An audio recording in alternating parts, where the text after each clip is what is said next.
Le Burkina Faso, ce pays d'Afrique de l'Ouest, illustre aujourd'hui l'échec dramatique de la junte militaire au pouvoir depuis le coup d'État de 2022. En 4 ans, le pays s'est progressivement isolé de la communauté internationale, a été suspendu de plusieurs organisations régionales et internationales, tandis que les libertés fondamentales y sont méthodiquement réduites. Dans le même temps, la situation sécuritaire s'est aggravée. Plus de la moitié du territoire échappe au contrôle de l'État et plusieurs millions de Burkinabés ont été déplacés et ont besoin d'une aide humanitaire.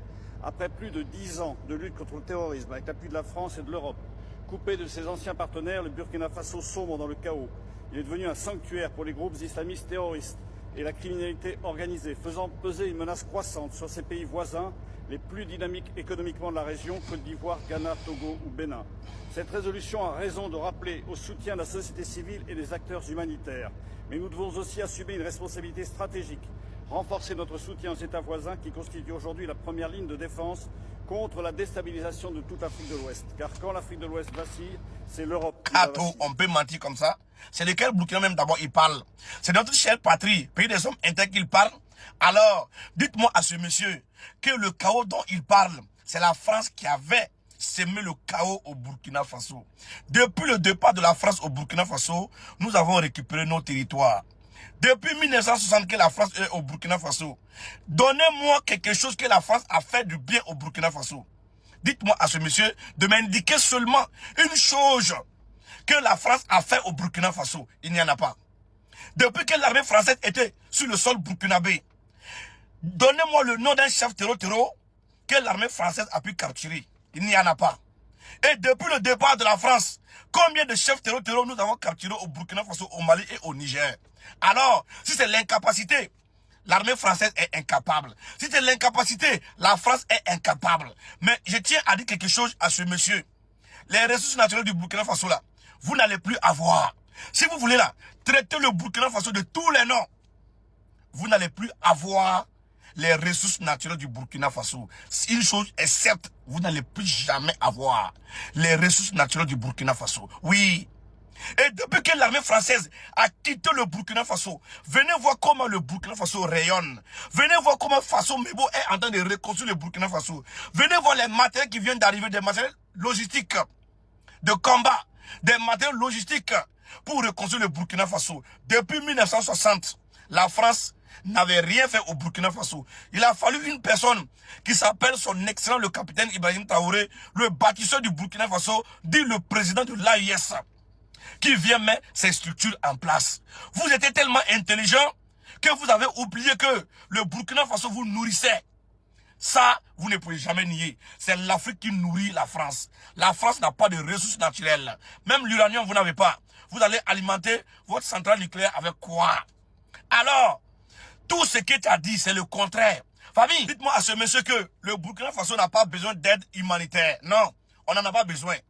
Je pense que ce monsieur, il ne regarde pas les infos du Burkina Faso. Dans un mois, seulement un mois, la diaspora burkinabé a cotisé plus de 150 milliards de francs CFA. Ce que vous-même, vous ne pouvez pas débourser même pour le Burkina Faso. Alors nous sommes capables.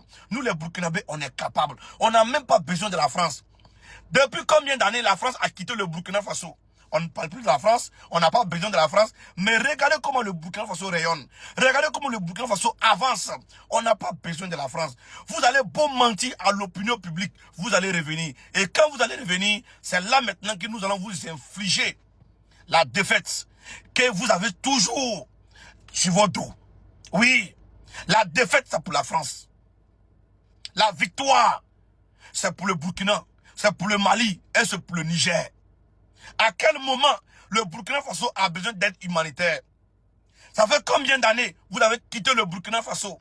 On vous a appelé pour quelque chose? On vous a reproché quelque chose? Bande d'incapables qui n'ont même pas pu, avec tous ces matériels que vous avez, vous n'avez même pas pu libérer ne serait-ce qu'un village. Vous n'avez même pas pu attraper, capturer un chef terreau. Alors vous êtes des incapables, des minables. Quand on parle, vous la fermez. Oui. Quand on parle, la France doit la fermer. L'Union européenne doit la fermer. Parce que vous êtes des bandes incapables.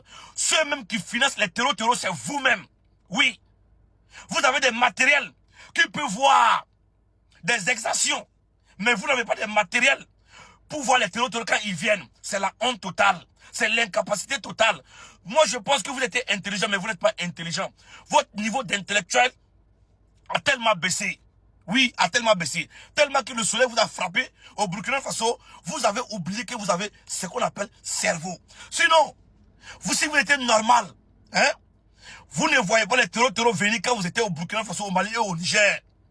Mais vous voyez les exactions. Est-ce que vous êtes intelligent? Vous n'êtes pas intelligent. Oui. Alors, vous avez quitté le Burkina, le Mali et le Niger. Et vous n'allez plus jamais revenir. C'est ce qui vous fait mal. Et je tiens à vous informer. Vos pieds messes de Penta que vous avez envoyés au Niger pour récupérer l'uranium, on les a capturés comme ça, frappés avec succès. Et les opérations se poursuivent. Continuez seulement dans vos bêtises. Vous allez lire le calendrier chinois. Ça, c'est l'avant-goût. Quand il redescend sur vous encore, vous n'allez pas voir venir. Vous n'allez même pas voir venir. Famille, s'il vous plaît, partagez la vidéo au maximum. Et dites à ce monsieur-là que le Burkina Faso n'a pas besoin d'aide humanitaire. Le Burkina Faso n'a pas besoin de la France. Le Burkina Faso n'a pas besoin de l'Union européenne. Qui n'ont qu'à foutre le camp. Le Burkina Faso est mieux seul comme ça, en confédération avec les États du Sahel, le Burkina, le Mali et le Niger. Nous, on est bien comme ça. On n'a pas besoin de quelqu'un d'autre.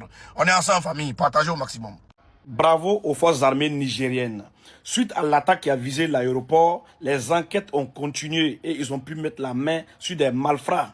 Un taxi tout neuf portant des explosifs et des armes lourdes pour attaquer l'aéroport de Niamey. Mais grâce à la performance, à la vigilance de l'armée nigérienne, ils ont pu démasquer ces malfrats, arrêter et d'autres frapper avec succès.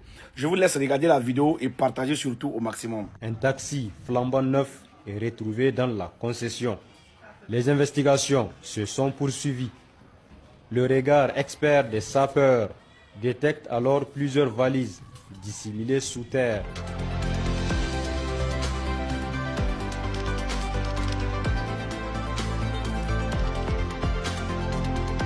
Après leur extraction, leur contenu ne laisse place à aucun doute. Des fusils d'assaut AK-47, des chargeurs, des moyens de transmission Motorola, des effets personnels et divers matériels utilisés dans la préparation et l'opération terroriste. La cache est mise à nu. La machination est dévoilée.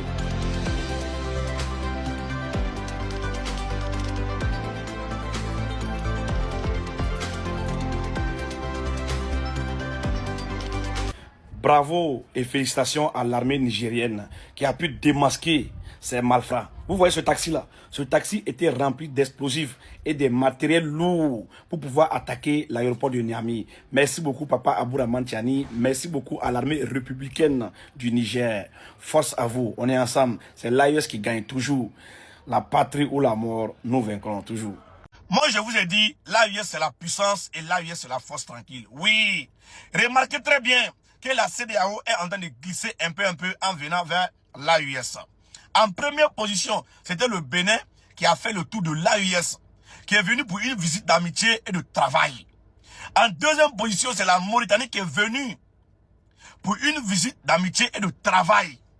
En troisième position maintenant, c'est la Côte d'Ivoire, Téné Brahima, qui demande maintenant à reprendre sa coopération sécuritaire avec le Burkina Faso et le Mali. Qu'est-ce qui se passe en réalité? Qu'est-ce qui se passe en réalité? Téné Brahima, vous avez dit que vous ne travaillez pas avec les Poutis, mais je vous rappelle que les Poutis sont toujours au pouvoir. Vous vous rappelez aussi que vous avez dit, M. Téné Brahima, que c'est les VDP burkinabés qui insécurisent la Côte d'Ivoire. C'est eux qui font incursion sur le territoire ivoirien. Mais je vous rappelle que les VDP sont toujours là. Ils n'ont pas supprimé les VDP au Burkina Faso. La CEDEAO, qu'est-ce que vous voulez en réalité? Non, dites-nous clairement. Je vous ai dit ici et je vous répète encore. l'AES c'est la puissance. l'AES c'est la force tranquille. Ils vont beau parler, ils vont venir demander une coopération. Ils vont beau dire, ils vont revenir demander une coopération avec l'AES. Parce que l'AES est l'organe le plus dur de l'Afrique de l'Ouest. Qu'ils le veulent ou pas, eux-mêmes ils savent la vérité. Ils reconnaissent la vérité. Ils vont beau dire, ils vont beau faire. Mais l'AES reste la puissance. L'AES reste la force tranquille. Ça, ce n'est pas un débat. C'est la pure vérité. Famille, donnez-moi vos avis dans les commentaires. Et je me ferai le plaisir de le lire. On est ensemble. La patrie ou la mort, nous vaincrons. Ils vont lire leur.